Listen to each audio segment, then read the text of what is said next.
How do you find a game-changing stock before it's on everyone's radar? Well, what if a company right at the heart of India's railway revolution was sitting on an order book of 26,000 crore rupees? That's more than double its entire market value. For investors, there's only one question that matters.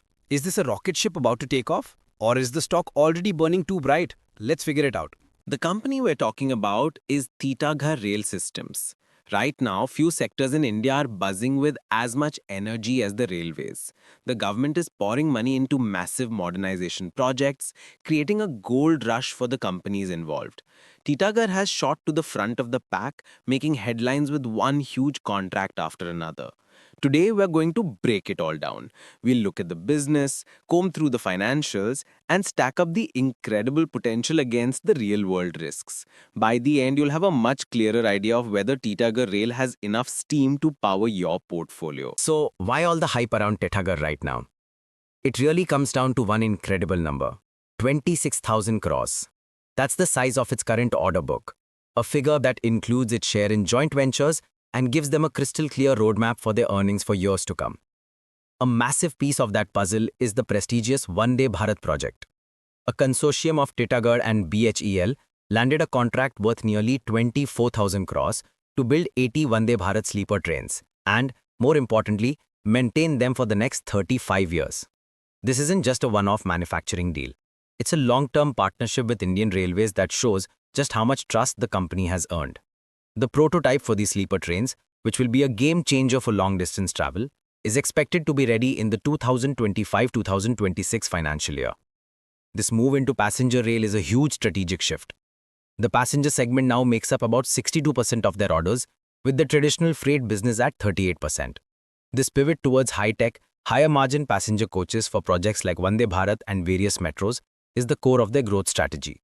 They've already locked in major contracts for the Ahmedabad, Surat and Bangalore metro systems, cementing their role as a key builder of modern city transport. In fact, they delivered the first Make in India train set for the Bengaluru metro earlier in 2025, which was a huge milestone. To really see the opportunity here, we have to understand what Titagarh actually does. Founded back in 1997, the company started out small, making just 15 freight wagons a month. It has since grown into a full-fledged engineering powerhouse. Its business is split into two main areas. First, there's the freight rail systems. This is where they started. They build all kinds of wagons for coal, steel, cement, you name it. They made waves by winning a single largest order from Indian Railways for over 24,000 wagons, a deal that totally transformed their freight division. Second, and this is the exciting part, is the passenger rail systems. This is the high-growth engine. Titagarh was the very first private company in India to start making passenger trains for Indian Railways back in 2007.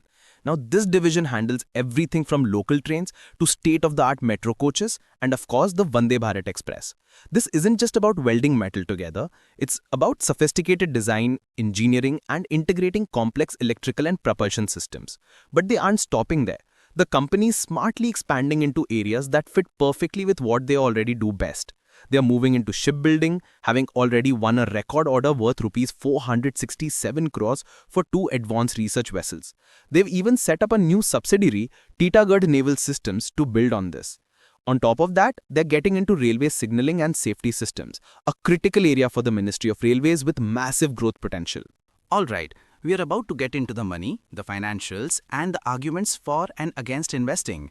If you're getting value out of this breakdown, do me a favor and hit that subscribe button. We put out deep dives just like this one to help you make smarter investment decisions. Okay, the story is great, but what do the numbers say? For a long time, Titagarh's performance was solid but not exactly exciting. But over the last few years, things have really taken off. The company has posted strong return on capital employed (ROCE) figures, which shows they're getting very good at using their money to make more money. Management is aiming for an EBITDA margin of around 12 to 13% in the freight business, which they feel is sustainable. For the more advanced passenger rail segment, the goal is to stabilize margins at 9-10% for now, before pushing that up towards an impressive 15% in the medium term. They expect to achieve this by bringing more manufacturing in-house, like making their own propulsion systems, which cuts costs and makes them less dependent on outside suppliers. But it's not a perfect picture. the latest quarterly results have shown some strain. The numbers for the quarter ending March 2025 showed a drop in profit compared to the previous year. The first quarter of this financial year also saw a dip in net profit. This was partly due to a temporary production hiccup from a shortage of wheel sets, though management says that issue is now fixed. You also have to keep an eye on rising interest expenses which can eat into profits. Despite these short-term bumps, that massive order book gives them a very strong financial safety net. The company is clearly in a phase of heavy investment to fuel heavy growth. The bull case. Why Titagarh could be a multi-bagger?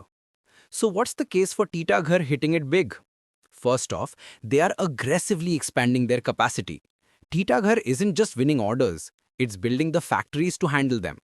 The company is ramping up to produce an incredible 12,000 wagons a year. For passenger coaches, they plan to scale up from making 300 cars a year to around 850 by FY28. To make this happen, they just bought 40 acres of land right next to their main plant in West Bengal. This new space will have dedicated production lines and, most importantly, an on-site testing track for Vande Bharat trains, which will speed things up and cut down on delays. Second is the powerful tailwind from government spending. The Indian government has made modernizing the railways a top national priority, with a massive capital budget of 2.65 lakh crore rupees for 2025-26. This fire hose of government cash for new tracks, new stations and new trains creates constant powerful demand for companies like Titagarh. Being part of the only fully Indian team with BHEL to win the Vande Bharat sleeper contract under the Make in India initiative also gives them a huge strategic edge. Third is the chance for major margin improvement. As Titagarh produces more, they'll benefit from economies of scale. Plus, their push for backward integration, especially their joint venture with Ramkrishna Forgings to make their own wheels, is a game changer. It not only secures their supply of critical parts, but helps them keep more of the profit. Finally, their move into new growth areas like shipbuilding and signaling adds another exciting layer to the story, giving them more ways to grow in the future. The bear case? What are the risks? Alright, it can't all be good news. Let's talk about the risks that could throw this train off the tracks. The first thing many investors will notice is that they are not exactly generous with dividends. The company's dividend yield is tiny, sitting around 0.1%. They reinvest almost every rupee they earn back into the business. While that's normal for a company in a massive growth phase, it's a turnoff for investors looking for a steady paycheck from their stocks. Second is the heavy reliance on government contracts. So much of Titagarh's business comes from Indian Railways. If government spending slows down, policies change or projects get delayed, it would hit the company's bottom line directly.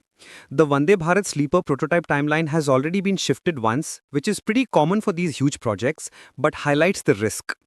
Third is the stock's valuation and recent performance. After a monster run-up, the stock has hit a rough patch in 2025. As of August 2025, the stock is down about 26% for the year and has fallen over 43% in the last 12 months. This brings up the million-dollar question. Is all the good news already baked into the price? Anyone buying in now has to be comfortable with the current valuation and the potential for some wild swings. Finally, there's always execution risk. Juggling this level of rapid growth and a huge, diverse order book is a massive challenge. Any mistakes in quality, deadlines, or cost control could hurt their profitability and shake investor confidence. Conclusion. So what's the bottom line on Titagarh Rail Systems? On one hand, you have a company at the absolute center of India's infrastructure boom. It's armed with a gigantic order book that guarantees revenue for years. It's expanding aggressively, investing in new tech, and has the full backing of government policy. On the other hand, it's a company that chooses to fuel its own growth instead of paying out dividends. Its success is tied directly to government spending cycles, and its stock has taken a serious hit after a huge rally, signaling that more volatility could be ahead. Here's my final take, and remember, this isn't financial advice. Titagarh Rail is a classic growth stock puzzle. The tiny dividend will likely scare off conservative, income-focused investors. But for those with a higher appetite for risk and a long-term view, Titagarh's commanding order book and its central role in the great Indian railway makeover present a growth story that's hard to ignore. The ride might be bumpy, but for the patient investor, the destination could be very rewarding. But that's just my analysis. What do you think? Is Titagarh a future multi-bagger in the making, or do the risks seem too high? Drop your own analysis in the comments below, and if you enjoyed this breakdown, don't forget to like this video and subscribe for more. Thanks for watching.